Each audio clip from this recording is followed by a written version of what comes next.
American Trail.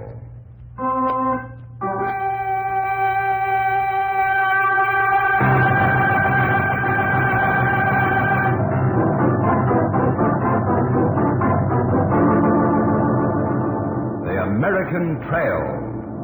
Blazed in blood. Defended in blood.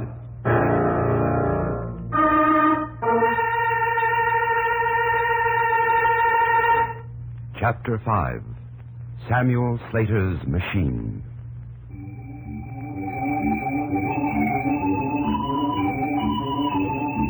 In the year 1789, a young man set sail from England for New York. His name was Samuel Slater. I met him soon after he came to this country. I tried to picture him during the 66 long days it took him to cross the ocean, standing there on the deck of a sailing ship, wretched, lonely, terribly homesick for his native England. He never got over that feeling, yet he never went back. In those days, Alexander Hamilton had said we should encourage the importation of new inventions from abroad. One of the men who agreed with him was a Rhode Island businessman named Moses Brown. Soon after Samuel arrived in this country, he went to Providence to see Mr. Brown. So tell me, Slater, these Arkwright cotton mills in England, they must be something. Oh, yes, they are, sir. Quite something. You worked for these fellows, Strutt and Arkwright. For some time. You know, we're offering a reward to anyone who can duplicate these English machines. Yes, the reward induced me to come over here. Well, my boy, we'll see you get all the cooperation you need. You claim you can actually build one of these machines. With no trouble, sir. Oh. You have the plans? Design? Patents? No. You can't take plans or patents out of England. Then how in blazes?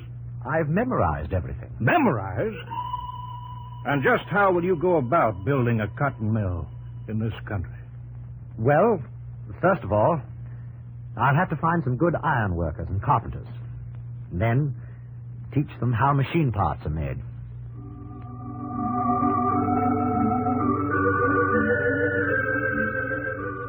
Samuel's confidence impressed Moses Brown. He brought Samuel to Pawtucket to start work on the cotton mill. That was when I met him. My father, a machinist, agreed to work with him. And one Sunday, Samuel came to tea. Do you take sugar in your tea, Mr. Slater? Very little. Oh, that's plenty. Thank you. You must be lonely over here. Well, it's an experience. Let's put it that way. How do you find people here in New England? I really haven't had time to get to know them. You don't find them friendly, do you? Well, I suppose they have to get to know me, too. You'll find they're all very nice. At the moment, they seem to resent me. When I pass them on the street, there's something in their faces. Hostility. Hostility? Oh, I'm sure it's just your imagination. But Samuel was right. Only a few days later, on the edge of town, in a small meadow where the cotton mill was being built. You, mister. Yes? My name's Manley, Timothy Manley. Well? What's going on here? It's no secret. We're building machinery. A cotton mill. Yes. I make spinning wheels and I repair them. It's hard enough for a man and his wife to make a living without seeing a machine built that'll do a man's work and take his job away. I'm warning you. If you hang around here, we'll smash you and we'll smash your machine. But the warning was ignored. Samuel worked harder than ever. He told me about the incident one Saturday afternoon. We were walking along one of the little cobblestone streets past the blacksmith shop that I remember so well. I've seen this sort of thing before. In England. Sort of thing? Fear of a cotton mill. I saw a mob actually destroy one. You think it could happen here? It could. Oh, what a dreadful thought. Look at the way people stare at me. If you weren't with me, they'd probably stone me. Hot muffins. Hot muffins. Ah, that sounds like England. Does it? And the cottage on the corner. The thatched roof. The little garden and the water pump in the square. Oh, it's all so much like a little bit of England. Oh, here's the fellow. Still hanging around, Mr. Slater? We'll discuss it another time, Mr. Manley.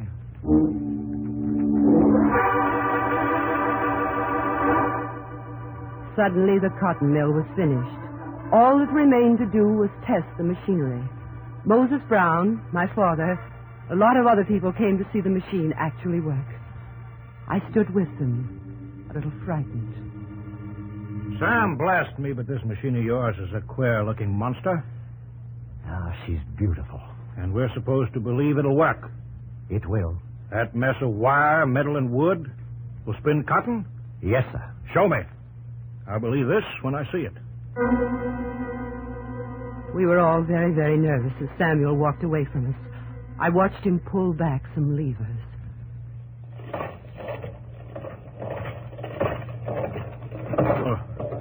By glory. Why, it's working. Sam, you've done it, boy. We've got a cotton mill. What's that? What was that? Someone had thrown a stone through a window. Outside the mill, a mob of angry men and women were gathered. All right, Slater. You had your warning. I wouldn't come any closer, Manley. I told you what we do. Now we're going to do it. Get back. Manley, you try anything, we'll put you in jail. You won't live to see that, Mr. Brown. Destroy anything, and we'll build it again. And get soldiers to guard it. We're not scared of soldiers. Listen to me, all of you. We didn't come here to talk. Let him talk! Let him talk! Now listen. The machine will give everybody a job. I'll have to teach you how to run it. Why, we'll produce more cotton in 1 week than you've seen in a lifetime. I saw them staring at Samuel. Most of them wanted to listen. Only a few doubted what he was telling them. And we can sell cheaper. The demand for machine-made cotton will increase. That'll mean still more jobs. Slater, you can't prove any of this. It's been proved in England by machines just like this one. And English cotton is being sold all over the world. All right. All right, Slater. We'll give you a chance.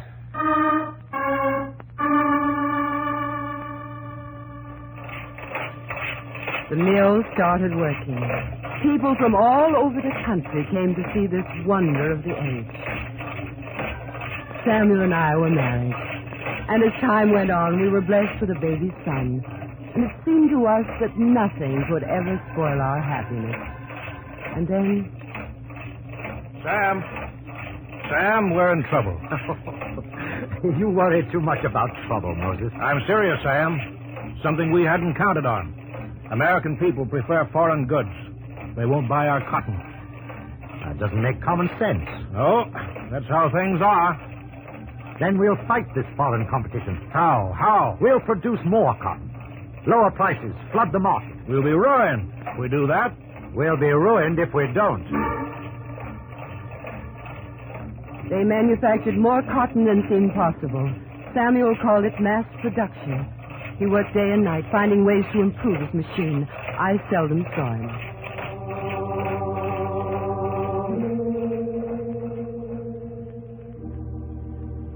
Then, one cold winter night, we lost our little son. He died of pneumonia. In the dreadful days that followed, I began to know my husband better than I'd ever known him before. Our little boy is not really gone. The love he had for us, the love we had for him, it's all about us. It's as though he were just in the next room. Out of sight, but still here. I know. Lately, I've been thinking about the children of this town.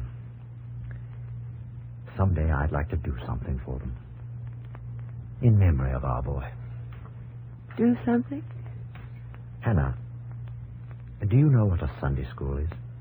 No. We must build one. A place where the children of the town can be taught an understanding of God. Where they can have religious training. I don't think there is such a place in the country. There will be, Hannah.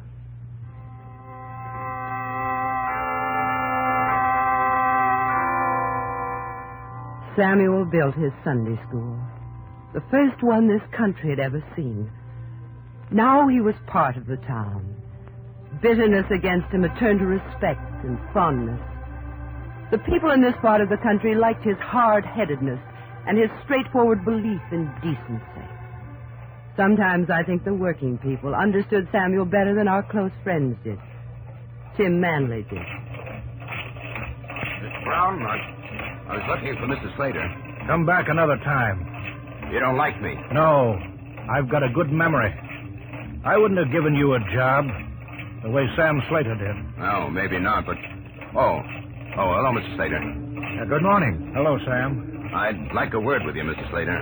Yes, go ahead. I'm quitting my job. Quitting? Me and a few more. We're all leaving you. All right. I've got something else to say. I'm listening. We know as much about your machine as you do. You should. We all do. And Sam Slater taught you. He taught the whole bunch of you. He taught us. That don't mean we're tied to him. Somebody taught me.